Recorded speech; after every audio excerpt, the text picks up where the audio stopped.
అందరికీ ముందుగా తెలంగాణ రాష్ట్రం నుంచి నమస్కారాలు తెలియజేస్తా ఉన్నాం. ఈ రోజు రేపు Telangana public and private road transport workers federation రాష్ట్ర 4వ మహాసభలు జరుగుతూ ఉన్నాయి.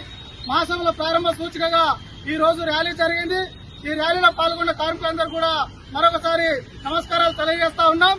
ప్రధానంగా ఈ రోజు తెలంగాణ రాష్ట్రంలో ఉన్నటువంటి 25 లక్షల మంది రవాణా కార్మికులకు ఎలాంటి హక్కులు లేకుండా, ఎలాంటి సామాజిక భద్రత లేకుండా రోడ్డు మీద మరణించిన ఈ రోజు మనం నడిపేటువంటి వాహనంలో ప్రమాదం జరిగినా మనకేం సంబంధం లేనట్టుగా ఈ రోజు ప్రభుత్వాలు చెప్తా ఉన్నాయి.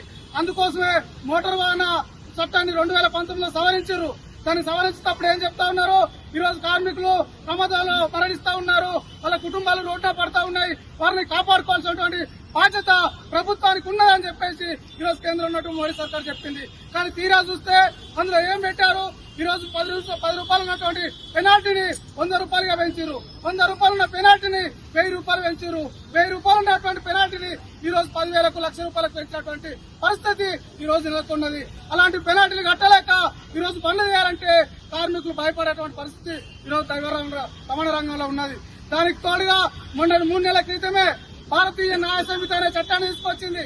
అందులో సెక్షన్ 106లో సబ్ సెక్షన్ 1, 2ను మార్చి ఈ రోజు ప్రమాదం జరిగితే, ప్రమాదంలో ఎవరైనా మరణిస్తే దానికి డ్రైవరే దోషి, డ్రైవరే అంతకుడు అని చెప్పేసి ఈ రోజు ఎలాంటి నిజానిర్ధారణ లేకుండా, ఎలాంటి పరిశీలన లేకుండా, పర్యవేక్షణ లేకుండా నేరుగా డ్రైవర్ తీసుకుపోయి జైల్లో పెట్టి 10 సంవత్సరాలు జైలు శిక్ష అనుభవించాలని చెప్పేసి ఈ రోజు చట్టం చెప్తా ఉంది.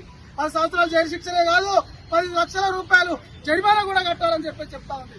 10 లక్షల జరిమానా కట్టే పరిస్థితి డ్రైవర్కు ఉంటే ఈ రోజు రోడ్డెక్కి బండి ఎందుకు కడతాడు, ఏదైనా బిజినెస్ చేసుకుంటాడు, ఏదైనా వ్యాపారం చేసుకుంటాడు, లేకుంటే ఇల్లు కట్టుకుంటాడు అని చెప్పి ఈ రోజు మనం చెప్తా ఉన్నాం. కాబట్టి ఇలాంటి ఆర్థిక భారాలు మోపుతా ఉంది కేంద్రంలో ఉన్నటువంటి బీజేపీ ప్రభుత్వం. ఈ విధానాల్ని వెనక్కి కొట్టడం కోసమే ఈ మహాసభలో నిర్ణయాలు చేయబోతా ఉన్నాం.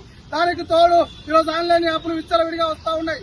ఓలా, ఊబర్ యాప్ ఒకటే ఉండేది, దానికి ఇప్పుడు గూడ్స్ రంగంలో పోర్టల్ యాప్ను తీసుకొచ్చారు. ఆ ఆన్లైన్ యాప్ ద్వారా ఏం చేస్తా ఉన్నారు, కమిషన్లు కొడతా ఉన్నారు. ఎన్ని కమిషన్లు కొడతా ఉన్నారు, 30%, 40%, 50% కమిషన్లు తీసుకొస్తా ఉన్నారు.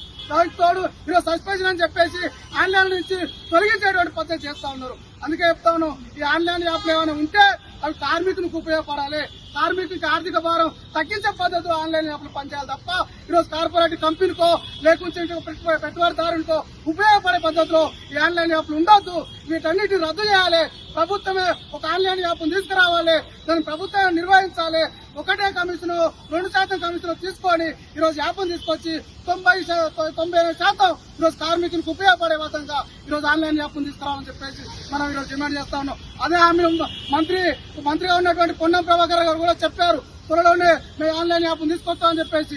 ఈ రోజు నాంపల్లిలో ఉన్నటువంటి గ్రౌండ్ లో ముఖ్యమంత్రి స్వయంగా చెప్పారు, త్వరలోనే మేము ఆన్లైన్ యాప్ను తీసుకొస్తామని చెప్పేసి. కానీ చెప్పారు కానీ ఇప్పటి వరకు ఆ యాప్ను తీసుకొస్తున్నట్టు విధి విధానాలు కానీ, ఓ రూపకల్పన కానీ చేయకుండా ఈరోజు మాటలు చెప్పి ఈరోజు కార్మికుల్ని మోసం చేసే పద్ధతిలో ఈ ప్రభుత్వాలు ఉన్నాయి. అందుకోసం ఆన్లైన్ యాప్లను రద్దు చేయాలని చెప్పేసి మేము డిమాండ్ చేస్తా ఉన్నాం. పెరిగిన పెనాల్టీలను కూడా ఈరోజు రద్దు చేసి కార్మికుల్ని ఈ రవాణా రంగంలో బతకనియాలి, రవాణా వ్యవస్థను రక్షించాలి అని చెప్పేసి ఈ రోజు ప్రభుత్వాన్ని డిమాండ్ చేస్తా ఉన్నాం. దానికోసమే ఈ మహాసభలలో రేపు అనేక తీర్మానాలు చేయబోతా ఉన్నాం.